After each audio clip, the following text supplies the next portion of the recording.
नमस्कार दोस्तों, स्वागत है आपका हमारे चैनल पर जहां हम लाते हैं हर दिन की ताजा खबरें और अपडेट्स। आज हम बात करेंगे एक और बड़े मुद्दे पर जो केंद्र कर्मचारियों और पेंशन भोगियों के लिए खास तौर से इम्पोर्टेंट है। ये खबर सीधी असर डालने वाली है उन 67 लाख पेंशन भोगियों पर जिन्हें अब तक 8वें वेतन आयोग के गठन का इंतजार है। तो बिना देर किए चलिए शुरू करते हैं। आपको याद होगा कि पिछले कुछ सालों से केंद्र सरकार के 1 करोड़ से अधिक कर्मचारी और पेंशनर्स ये उम्मीद लगाए बैठे हैं कि जल्द ही 8वें वेतन आयोग का गठन होगा। इस वेतन आयोग से न केवल कर्मचारियों को बल्कि पेंशन भोगियों को भी अपनी सैलरी में बड़ा इजाफा मिलने की उम्मीद थी।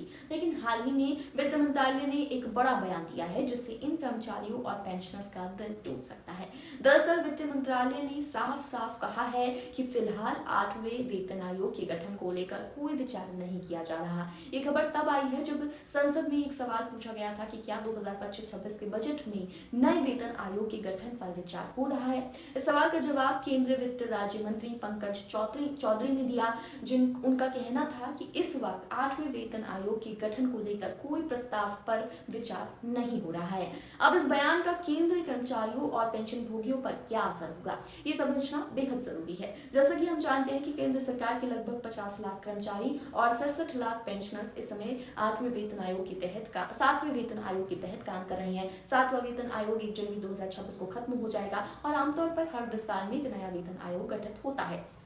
ऐसे में इन कर्मचारियों की उम्मीद थी कि आगामी बजट में 8वें वेतन आयोग का ऐलान हो जाएगा, लेकिन अब वित्त मंत्रालय के इस बयान से साफ हो गया है कि फिलहाल इस पर कोई विचार नहीं किया जा रहा है। इस खबर के बाद कर्मचारियों और पेंशनर्स को एक बड़ा झटका लगा है। आपको याद होगा कि पिछले साल जुलाई में केंद्र बजट 2024-25 पेश होने के बाद केंद्रीय वित्त सचिव टीवी सोमनाथ ने भी इस पर बयान दिया था। उन्होंने कहा था कि अगले वेतन आयोग के गठन के लिए अभी पर्याप्त समय है क्योंकि हमें अभी 2024 चल रहा है और वेतन आयोग तो 2026 में आना है। उनका यह भी कहना था कि 8वें वेतन आयोग के गठन के बाद केंद्र कर्मचारियों और पेंशन भोगियों की सैलरी में बड़ा इजाफा हो सकता है, खास तौर से बेसिक सैलरी में। तो अब सवाल ये उठता है कि आगे क्या होगा, आने वाले समय में क्या होने वाला है। कि केंद्र कर्मचारी और पेंशनर्स को अगले साल कुछ सालों तक अपनी सैलरी में कोई बदलाव नहीं मिलेगा या फिर सरकार आने वाले साल में समय में 8वें वेतन आयोग पर कोई और विचार करेगी। ये सवाल अभी भी अनसुलझा है क्योंकि 7वें वेतन आयोग की सिफारिशों के बाद कर्मचारियों और पेंशनर्स को उम्मीद थी कि वेतन आयोग का गठन उनकी आर्थिक स्थिति को बेहतर बनाने में मदद करेगा, लेकिन वित्त मंत्रालय के ताजे बयान ने इन उम्मीदों को झटका दे दिया है। तो दोस्तों, ये थी हमारी आज की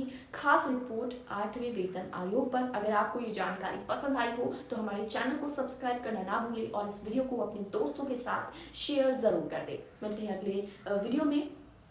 तब तक आपका क्या ख्याल है इस मामले पर? क्या आपको लगता है कि सरकार इस पर फिर से विचार करेगी या नहीं? अपनी राय कमेंट सेक्शन में जरूर दें। साथ ही हमारे चैनल को सब्सक्राइब करना मत भूलिएगा। मिलते हैं अगली वीडियो में, तब तक के लिए धन्यवाद।